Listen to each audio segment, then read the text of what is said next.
I think it's his protagonists are very pragmatic, practical individuals who end up doing very irrational things. And in every film, I go and tell the stunt coordinator or the fight master that I want something like this. And I'm still referring to that. If you run through all the female characters, you will know that it's a Mani Ratnam character. So many moments where I just couldn't believe what I was watching. When the producer had seen the climax of that film, which was in a hospital, and I think the lights are flickering, they said, please reshoot it because people get a heart attack. I really feel that when Gautam at times mostly speaks like a Mani Ratnam character. Hi Gautam, hi Lijo. Hi Lijo. Hi Gautam sir. Gautam, thank you so much for joining us. I know you had a film that just came out yesterday. Thank you. So it's not just that Nayakan is a great film. It's also that it excites us to the greatness of cinema itself. I know, Vasan, you and Gautam in interviews have spoken about how this specific movie pushed you all into filmmaking. So Vasan, can you paint me a picture of the first time you watched this film? What was it about it that struck you? And what was it about it that endured? Because often they're not the same. So I think the first time I saw it was on a VHS tape, and the chatter around was it's a film where you can't see anything. I think that's what everyone spoke about. Obviously, it had Kamal Hassan, but everyone was raving about it, and especially because I grew up in Matunga, where all this happened also. Most of it, that is the true story, and I've gone to that Ganpati. I've been there after the film, and I was a little shocked to know that the son is alive. So which is where you could kind of separate fact from fiction, but the myth was always there. Like my mother growing up knew about The myth of the gangster, not Mani Ratnam. The real gangster. My dad knew about the bootlegging. Also, so there's always the myth and the legend around. But when we saw the film, obviously, even in that VHS tape wherein we couldn't see most of it, it still created a huge impact. Because whatever we could see, and then Mr. Ilayaraja's score. So from that VHS to obviously multiple viewings in the cinema hall to, I think, Doordarshan also showed it multiple times, wherein we could properly see the film. So yeah, it's been exhilarating. Yeah. Every time you watch it, even today, I was tearing up. You're not expecting, because you've seen, you know all the beats exactly. Not just this performance, you even adored Chinni Jain's performance in Dum Dum Dum being a parody of or a spoof of this. But still, every time it gets you. Every time it gets you. After so many years, like you said, I've seen it so many times. I know every scene, every beat, but it still gets you. So Raja sir's score also, it's just... Bejoy, you spoke, of course, at the beginning about how you watched this film with your security guard and your friends. But in that first viewing, what do you remember that struck you immediately, that this is a film that you're watching which is unlike anything else? There were so many moments where I just couldn't believe what I was watching. And I think mainly because I think the films that were being made around that time didn't have anything like this. This just stood out. It was in what sense? Again, it would sound like I'm kind of running down on those films, but that was not a great period for films that were being made at that time. So we were just watching the staple diet of a certain kind of films. So this was nothing like that, and that's what, like for instance, like a small scene where a small moment where the wife gets killed, the assassination of the wife. I mean, you see that she's getting shot and all that, right? But the way it ends, the sequence ends with her falling off that, and the kids coming and him. I mean, I remember, like, it took my breath away. Then it takes my breath away even now when I'm watching it, because you were not used to watching stuff like that. You were not used to watching. Again, it has all the mainstream trappings and everything. It has all these emotional highs happening, but yet how it kind of didn't just let go throughout in the narrative. I think it kind of held me then. And like you said, we've seen it so many times. We know all the beats, but it still manages to connect with you. Still manages to tear you up. So I think something just really struck hard. Gautam, what about you? Do you remember the first time you watched this film? What about it that struck out to you? Gautam, you're on Gautam, mute. you're on mute.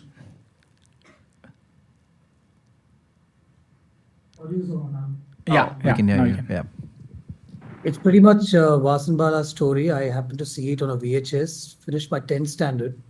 And there was always, films playing at home on VHS. And I'm not from a film family as such, but I sat and watched the Doordarshan retrospective on Raj Kapoor and Guru Dutt. And, Dad used to talk to me about a lot of films. So somewhere between 15 and 16, this interest in films and to watch films. And, that sort of started. But I ended up watching Nayakan at my grandfather's place on a VHS tape, and I completely cursed the fact out of that I watched it on a VHS tape, and then went back to watch it on screen, sometime later, and that sort of set me off on this journey, and which is why I'm standing here or sitting here and talking to you guys. I wouldn't be here definitely if not for Nayakan. That sort of set off this visual imagery in my head, wanting to write, wanting to narrate stories.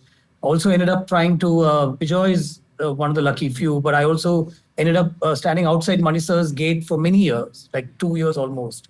Almost every alternate day while I was working for an AutoCAD software firm, wanting to work with this man who made Nayakan and many other films that I sort of, visited and watched and followed. So it set off this journey for me completely. And also, this love for Kamal Hassan and his work. I went back and watched a lot more of his films and then started watching a lot more of his films. Also ended up standing in line to, maybe even be cast as a junior artist in one of his productions called Kurudi Punal. At least just to get a chance to, be with the man. Nayakan set off that journey completely for me. And like Vasan said, I watched the film many times in the theaters. And whenever Nayakan has a re-release, I've been in the theater to watch it. Actually, I've never seen it on the big screen. So, have you seen it on the big screen? Yeah, Aurora. Yeah. Yeah, and in Chennai, it played in Anand Theatre many times afterwards, in that year itself. And I know I completely agree with what Bejoy said. Manidan released along with Nayakan, and it was declared a much bigger hit at that time, Rajnikant's Manidan, on the same day as Nayakan. And Same day? Yes. Same, really? Oh, yes. okay. Nayakan and Manidan was declared a much bigger hit, actually. And Nayakan was not that big a hit as Manidan. But if you look at the two films, and I don't mind saying it now.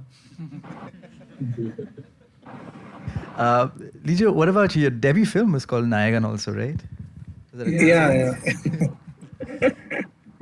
That is, I would say, that's definitely coming from what Mani Sir has made. When that title has always stayed, so that's how it happened. And it's very similar stories like Vasan and Gautam Sir. So it's like I also watched Nayakan on a VHS tape.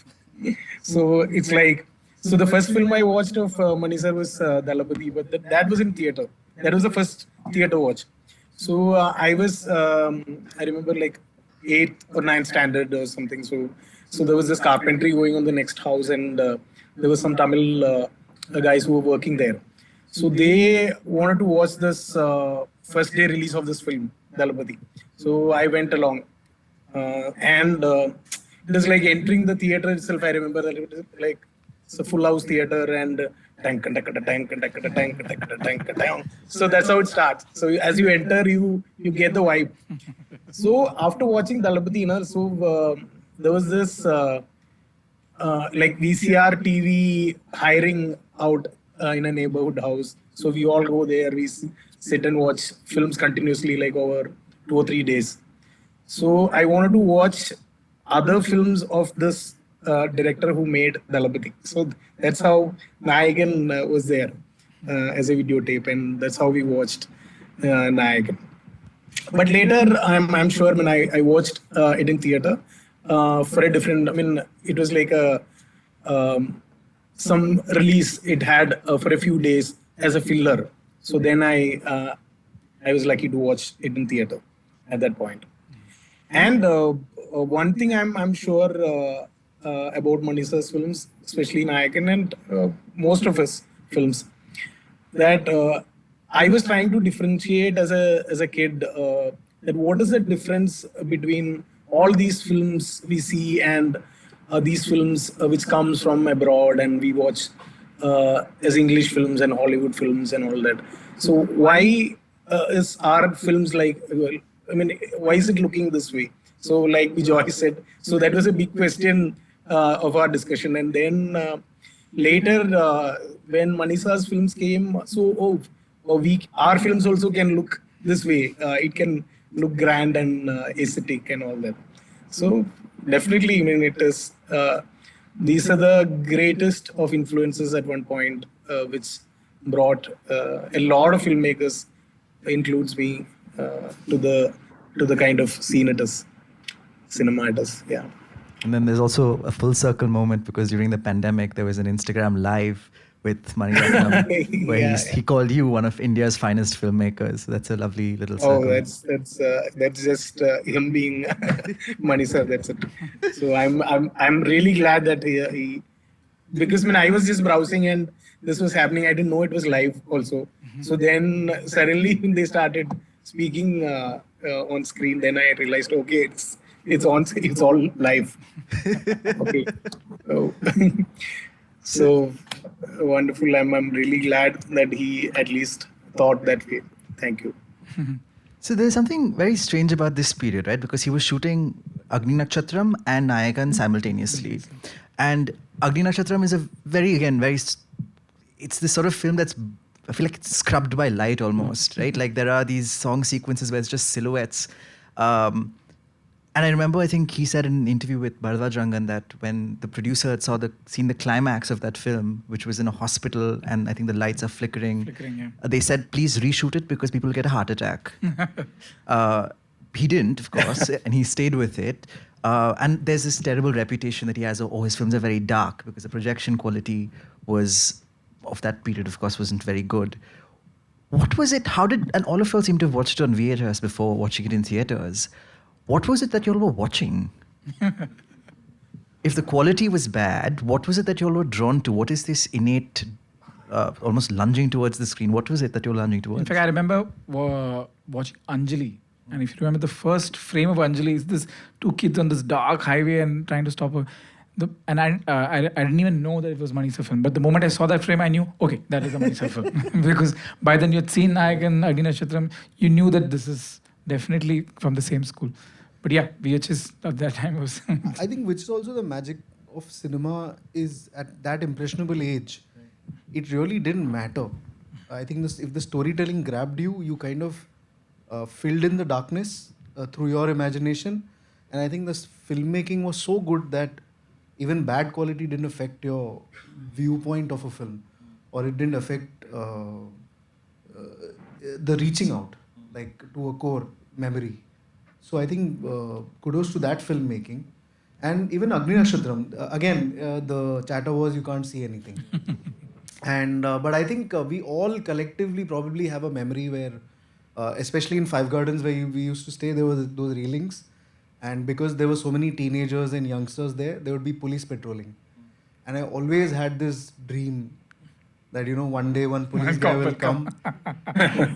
And he'll ask my name, but I won't say Vasan, but I'll say Ashok Vishwanath. Ashok Vishwanath. And I think it's a collective. So that's the impact of Mani Ratnam films that we had. Like I think it was fantasy, but it also seemed so palpable and real, and it affected you in a very visceral way. So I think growing up, all those images, even though we saw it on those VHS where you had to clean the head, in fact resort to applying perfume and all. But somehow it just stayed. Most of the times people clean it and almost take out the head. Take it out. Like, over cleaning it. I was lucky to watch a really good print though on VHS. I mean, because I remember that viewing experience, the discussion that happened, and wondering why didn't I go to the theater to see this film, and following it up by going to the theater later. So mine, Vasan, was a really good print. And you were lucky. I guess I was lucky. Because in the library there used to be this one original copy which they won't rent it out. They'll just keep making copies of that, and those are the copies they'll rent out.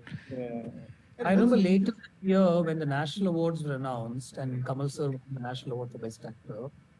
On the news they used to play this clip of the scene from the balcony where he looks down and then he comes down and starts to cry, right, when his son passes away. I remember that clip was played, and just to see that clip, everybody used to assemble in front of the news, and and we'd watch that. That moment also I remember, more than the first girlfriend that I had. Also, that moment I remember.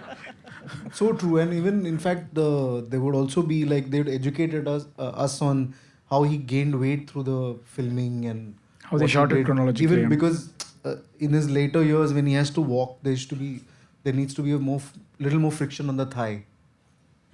So he gained weight for it and all that. So even this was like even during school days we were like, oh, someone in India is doing method acting and all. I mean, even before we knew what method acting was, at least DD had the foresight to curate stuff and educate us in a way. Shooting for Thug Life just now, I managed to get a couple of trivia from Kamal sir on this. We were talking about something else, and then he spoke about the death scene, the last death scene. And I used to always wonder if you look at that shot again of him lying dead, there are these 2-3 mosquitoes around him. And I thought that must be like, must have happened in the thing. But he did that. He did that because he mixed sugar in the blood, in the blood thing. He mixed sugar with that and he lay there till they would come in. So he did that for like a long time till the mosquitoes came, and then they canned the shot. So I was just amazed to even hear that they actually went that much to get that correct shot with the mosquitoes coming right next to the dead body.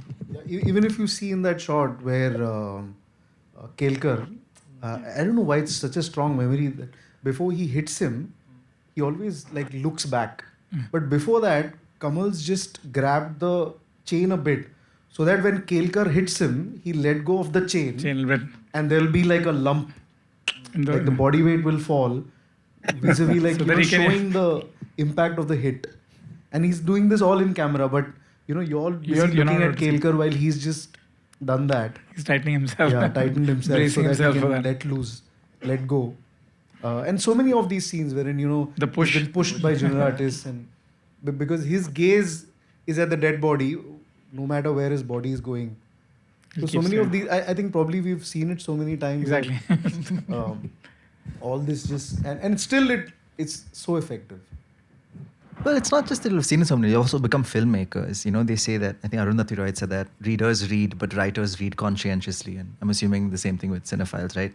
Cinephiles watch, but Watch, yeah. filmmakers watch there's some more careful attention that you pay. I remember me and Lijo, I think we spoke about I remember one night, we both chatted about the death scene like for almost an hour and a half. You remember, Lijo? Yeah. And Lijo was showing me references and movies where a similar scene is there, but it's not so effective. Look at how this is so effective. So he actually had like a bank of some 5-6 scenes, and he showed. That discussion went on for an hour, I remember. So, Lijo, what made it so effective? What made the death scene effective? No, I feel it's how rooted the whole placement is, because when we have seen this death sequences a lot, and death scenes sequences performed in different levels. But see, when it comes to Indian context, and when it especially coming to Tamil and Tamil Nadu as a place, and the kind of emotional loudness at places, what you see. So that really was captured very strongly, I felt, in that sequence. And the performance and everything was right about it, I felt. Because when no one has seen something like that as a, in a funeral, like that loud and all. Maybe much later we have seen a lot of these sequences. Versions of it. I think this was one of the first ones which really shocked you. Okay, somebody can perform this way. A shot can be like, delivered this way. And all that, yeah. The answers there in the names. Mani Ratnam, Construction, Kamala Hassan, Ilayaraja, PC. Yeah, everything coming Dream together. team. Yeah, even Can't go wrong. maybe when Tota Tarni a bit. Yeah. In the construction, Yeah. the geography of the house, like it's always like they're at the top. They're looking at people down. Then while he's climbing down, he meets all these people, and then eventually. Totadarani is a All that. production designer of the film. In fact, the house where he's staying is also the same house as the brothel. I think not many people know that. Why I didn't know that. Yeah, that because that big tree that is there in the center of Center, the you can actually see it in Venus other Studios. scenes. Apparently, that was the house where they would go to shoot all the rape scenes because that was very grisly, whatever. So I mean, see, this is when David Lynch passed away last week. There were all of these obits and critical write-ups about him, and then of course it was about the outsized influence that he has had, how his films have made other films possible. But then it's also devolved into asking, what does this Lynchian mean? How Lynch, this noun, David Lynch, this noun has become Lynchian, an adjective, a type of film. And for a type to become a cliche, it doesn't take too much. And I was thinking in the context of Mani Ratnam, is there such a thing as a Ratnam-esque movie? Is there a Ratnam type that this film has sort of started developing? Or do you think he's constantly toying with what it means to be a Mani Ratnam film? Because, you know, when we say like a Bhansali film, we know we're talking about certain kind of grandness, certain kind of vision. Can we use the word Ratnam-esque to describe anything? Maybe economy of words. Like, this is an epic which is in 2 hours. And, if it is like a collective of KGF 1, KGF 2, Pushpa 1, Pushpa 2. Like 12 hours of film, I think he's with probably, even moral arguments which you will never find in those films. It is rise and rampage. But here it is, why these filmmakers are great because, it's always rise and fall, which is what life is, the circle of life. So whether it's him or Scorsese or Coppola, there's always the eventuality of it to come. I think which the current generation of filmmakers who built a certain aura and romanticism around gangsters, I think it just keeps rising. In fact, I love the constant. Even today, I was just looking at that constant battle for that morality. Like it's not. It's almost like he's battling with it. No, like the writer and the director is battling with it. You can see it in every scene. It's not. He's not letting it go. Yeah, it's not Be easy. it the daughter, be it the cop. Everyone is questioning it, time and again. I think that is what sets them apart, and it's still unbelievable. It's a 2-hour film.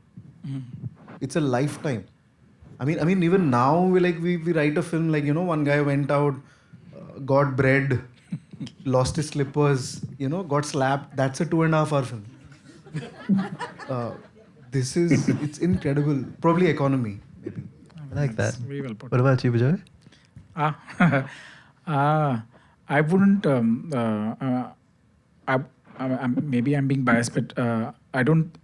I wouldn't put him in a. I think he's constantly trying to challenge that thing of not letting himself getting slaughtered or boxed in a certain way. But yet there is a certain rhythm to his films, certain emotional rhythm to his films, which I guess being a cinephile, being a fanboy, after watching his work right from Mauna Ragam, Pagal Nilapu, Unaru, there is that one emotional resonance. I think that's very, very strong. I feel in all his films. That is one thing I think, and that's something even now he chases that a lot. The construct can be different. Different, but that there's that one. Even though I wouldn't want to box it like that, but I think that emotional resonance that he chases within the story, that's very, very strong in his writing. That's very, very strong in the way he lets his characters breathe and everything. So I think that's something, I guess. I hate to use that word Ratnam-esque, but I guess, yeah. No, I mean, it's not a boxing. It's just the 28 films over all of these decades, over 5 languages, multiple genres. What is it that actually brings it together, I was thinking, other than the fact that it was directed by Mani Ratnam? Gautam, Lijo, do you have any thoughts on this? I feel the way he has tried to approach the female characters, it's one thing from the beginning, I would say. Like if you run through all the female characters, you will know that it's a Mani Ratnam character. So that is very much special about his films. according to me. So recently I had his number when down after like 3-4 whiskeys when I sent him a message saying that when the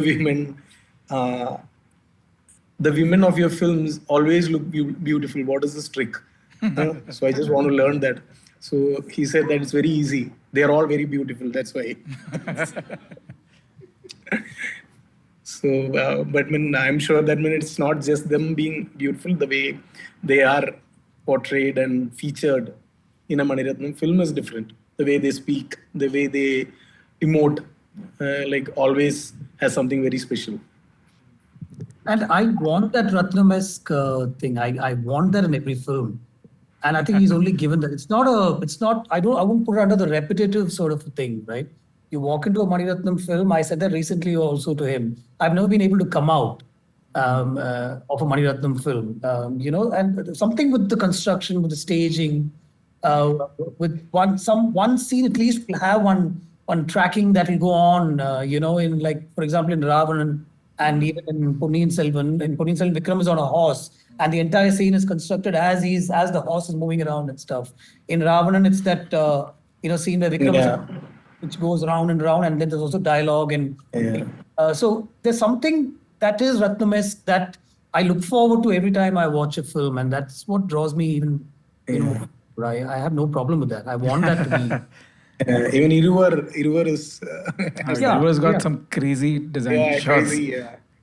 In fact, because you mentioned the women in his films, I think that Lijo mentioned, I think Gautam took that baton and ran with it, because in Gautam's films, the women are just like, unbelievably, the kind of agency they have and the kind. And for Tamil cinema, I think that's something that he really kind of took the bar and raised the bar for that. And so, really, that was fantastic. In so many of your films, the way the women have been shown. I really feel that when Gautam at times mostly speaks like a Mani Ratnam character, like the way he speaks. Okay, I think that, Lijo, sir. Like in real life also. And it's not just the women that I'm inspired by from his films. Yeah. Very basically, I'll tell you that fight sequence between, Kamal sir and in that small space where the breakaway bottle, after the bottle, there's one rush of, fists and punches that land. Right. Even recently when I shot a film with Simbu, and in every film, I go and tell the stunt coordinator or the fight master that I want something like this. And I'm still referring to that. And sometimes they look at me strangely, sir, that's appa pandadu. I say, yes. And I would say that coming to fight sequences, like you mentioned, no? Like I love the one in Ayuda between Surya and Madhavan. That fight sequence, that's one of my favorites. The climax or the bridge? No, the bridge I'm talking about. In the middle of the film, right? Middle of the film, the build to the action block, how it gets into that action sequence and the setting, everything comes together, and it's such a nice block. And the dialogues from Nayakan are, we call it pop culture now, but we refer to every in Chennai, in Tamil Nadu, the Nalu Perik Naladu Cinema Idun Tappilla is like consistently everywhere across. I use that so in a film of mine in a different way. Even the scene between Kartika and Kamal sir, when she's trying to say that, you had a problem when I beat up Selva, right? So what you're doing, there is a counter sort of a balance from, with Mani sir and obviously Balakumaran sir's lines, where he says, there's a beautiful line where he says, amongst the 3-4 things that he says, there's one, Koniyu Tagra Dabbavayu, Korea which to Walter Jananga Madila bulldozer of Tampar set to Kamnati Hills.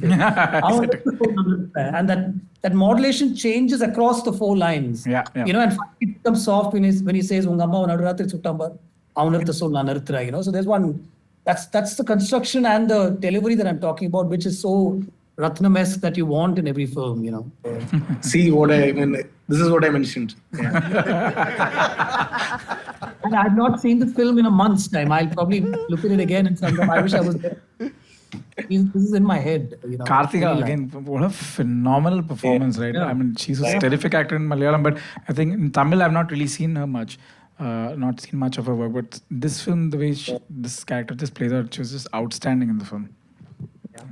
So, I mean, it's lovely that you actually brought up the influence of, or not influence, but sort of the connecting tissue between Mani Ratnam's heroines and Gautam's. I want to ask you all, in your filmography, do you all see a reflection of Mani Ratnam? I know Bejoy in Kala, there's that one shot of the two women in bed, and then the camera's sort of going round and round, and it's like a callback to that Iruvar shot.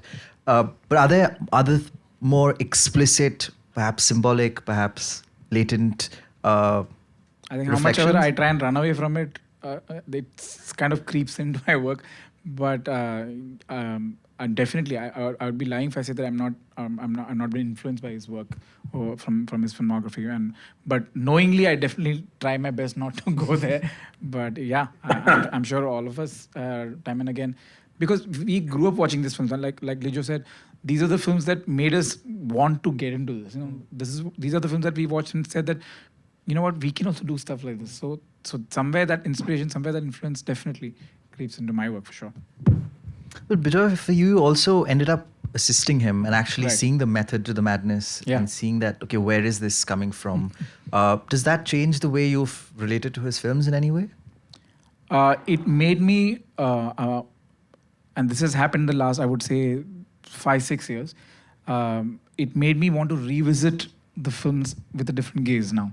And even now, when I'm watching certain scenes now, I'm trying to connect it with the man. I'm trying to connect it with his mind, how he thinks of, like Gautam was saying, the staging part of it. I'm trying to see how much was him, how much was Kamal sir. So that balance now, I'm more or less able to figure out now, especially because I've watched them both work right now in one film together. So that is something I am, again, it's the cinephile in me. I'm not able to stop that, because I'm not able to watch the film and enjoy the film because I'm constantly trying to see what part of it and how he must have thought for this particular scene, how to do that, what he must have thought, how to construct this. Like, for instance, just now Gautam was talking about which scene were you talking about? The eye there, the scene. That's why I asked him, is it the climax fight or there's another fight which Lijo was saying that there's one fight sequence which is not there in Yuva. It's there in Eye there. There's one soda bottle fight, yeah. So that's not there in Yuva because Abhishek was had fever, so he couldn't shoot it. so that fight is a very, very, at least for that time, it was something very different. That kind of the way it was constructed, the way it was shot. So those are things I know that. Oh yeah, you were talking about the horse scene. I actually wanted to jump in and the Ponniyin Selvan horse scene. So I wanted to tell you that, you know what happened? I wanted to say something on that. We had 3 scenes planned that day, okay? 3 scenes, and it was already 4 o'clock, and I had to, and I was kind of almost firsting. I was the first AD on it, so I was like pushing and like, let's go, let's do this. So the scene was already planned, and we were to finish this and move on to 2 other setups. Then in the middle of, while trying to rehearse, he comes up with this idea of this horse rotating. The whole scene happens with Kenny sir on top of the horse, and the camera just keeps tracking it. And that was not the plan. And obviously the horse doesn't kind of listen, right? It won't stop at the beat, and it was, so then the rehearsal obviously took much longer. Though Kenny sir was very, like, very good control of that horse, but still that took, and I couldn't finish the balance 2 scene. But I was just fascinated by how a simple scene suddenly just transformed. It became something so special. And that's what I enjoy while working with him, wherein you would have thought of 9 different ways of how you can do this scene, and you'd say that it has to fit into one of this, and then he comes and shows you that there are 15 other ways that you can do it. So those kind of things I really, really enjoy, and yeah, that makes me want to revisit. And when I watch his old work, I try and see what must have been the original scene and how he must have constructed it. Is a lot of this improvised, or is much of it always on the script level? A lot of it, I would say, he has a basic plan. He knows that this is what he wants. But I think what you heard Kamal sir say in the beginning of this thing, that even though he knows everything, how he wants it. In fact, I remember Chekkachivandavanam. The shoot got shifted by around 4 months. And suddenly he had 4 months of time. So he decided to just do a short breakdown for every scene and give it to the ADs. He has never done that. So he did an entire short breakdown for every scene and gave it to the ADs. And it was such a great thing because we had like a Bible almost. So, and I told the ADs, now this is great, every shot now. And every scene started becoming different on set.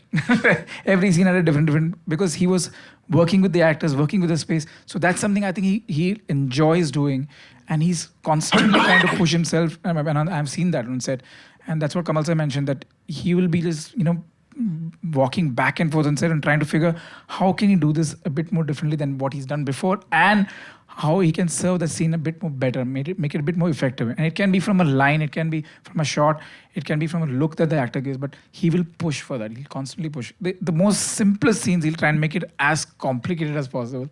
And only because he feels that that's an effective way to do it, to serve the scene better. I would say not go the tried and tested way. That's something he. In fact, me and my friend Karan Kashyap, who's also an old associate of him, he calls him Bapu. He has this weird thing of Bapu na wo hamesha conventional, unconventional mein phase rehte hain. That's what he keeps saying, because that's a fight he has always. That the moment you go and tell him, sir, we can do it like this, he says, but that's conventional. You've done it before. So that's something he constantly tries to break away from. Gautam, Lijo, what do you make of the conversation we're having about Mani Ratnam's outsized influence on cinema itself, not just on your filmographies? Are there ways you see him creeping into trends that other filmmakers are bending towards? I would say that the most interesting thing which I have picked from him, I would say, which actually changed my way of looking at films and directing films.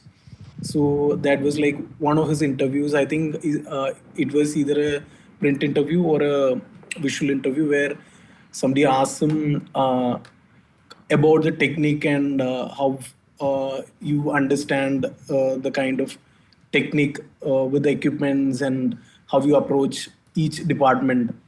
So that is when I realized his answer was very simple, that a director don't have to know anything. That's what his answer is. So that when he can ask anything out of the blue, so that the technicians will solve it their own way. And they can't say that when you cannot solve it because I want that. So I followed the same routine in my sets so that when I can ask anything, because I don't have to know anything. And you can be so illiterate as a person, a director, and you just have to know, okay, this should look this way, and I need to see it from here to here. You can explain that to your technicians in so simpler terms. Even now, I follow the same rule. When somebody asks about a lens, I say I don't know about it, but when I need this much in the frame. So it made my life much easier, I would say, going to direct a film, so that when I stopped doing a lot of things otherwise I was doing while directing a film. So it made, so I would say that that was the best advice a filmmaker can give any filmmaker to any filmmaker in the world. Like when you don't have to learn it by rules. You can just break the rules and just go your way and find your own techniques to bring what you have in mind on screen. Yeah. In fact, just to cut everyone. Yeah. When you said Ratnamisk, and I was just trying to think of one very specific trait which could probably go from Pallavi Anupallavi to, I think it's his protagonists are very pragmatic, practical individuals who end up doing very irrational things. I love that. I think it's every film. I love that. Dil Se Nayakan, maybe illiterate, but very pragmatic and educated in his own way, who will end up doing Alepayade, Iruvar, maybe Thug Life, I don't know. Maybe. Every film. Probably that's because there's this, your education tells you something and then your heart tells you another. Right. And which is why probably it's so hard to replicate, because probably he's a certain kind of a personality who's probably extremely pragmatic and does Very irrational irrational things. So on that note, I'm going to end the conversation for now. We have, this retrospective is running for 2 more days. Mani Ratnam himself is going to be here tomorrow and day after. There's going to be a masterclass tomorrow. There's an open forum.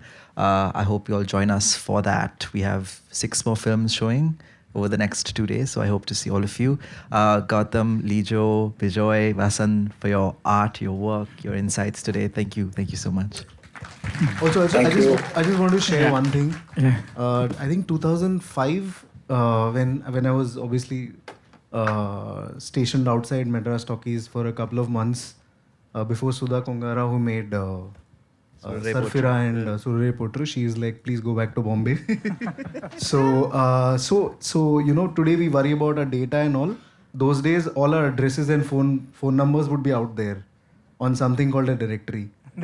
So there I found out Gautam's number and address, and I landed at his house. He wasn't there. I think he had gone to shoot Vettiyadu Velayadu, and I happened to meet his father, who said, "No, my son is not here." Yeah. So I know I never told you any. There was never an opportunity to talk to you, but I reached your house and I happened to meet your father.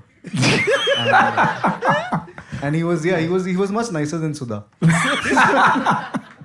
100%. He always spoke really well to people who'd come over and stuff like that. Yeah, so that's a great. Gautam, even I got one small confession to make.